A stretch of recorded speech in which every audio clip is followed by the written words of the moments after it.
ताज़े केपीके में अॼु वॾे वज़ीर जी चूंड खां अॻु गवर्नर फैसल करीम कुंडी अलीअमी गंडापुर जे इस्तीफ़ा ते एतराज़ लगाए इस्तीफ़ा वापसि करे छॾी आहे। गवर्नर इस्तीफ़ा जी तस्दीक लाइ अलीअमी गंडापुर खे 15 ऑक्टोबर ते गवर्नर हाउस अचण जी हिदायत कई आहे। ॿिए तरफ़ तहरीके इंसाफ़ जी कानूनी टीम जे मेंबर नईम अहमद पंजूथा चयो आहे त आइन में गवर्नर खे एतराज़ लगाइण या इस्तीफ़ा रद्द करण जो अख्तियार ई नाहे। अॼु इलेक्शन थींदी ऐं सुहेल अफरीदी केपीके जो वॾो वज़ीर थींदो।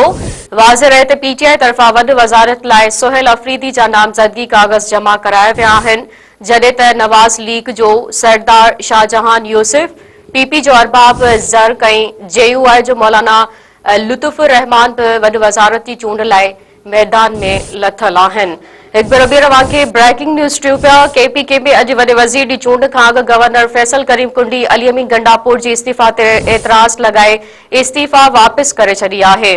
गवर्नर इस्तीफ़ा जी तस्दीक लाइ अलीअमी गंडापुर खे 15 ऑक्टोबर ते गवर्नर हाउस अचण जी हिदायत कई आहे।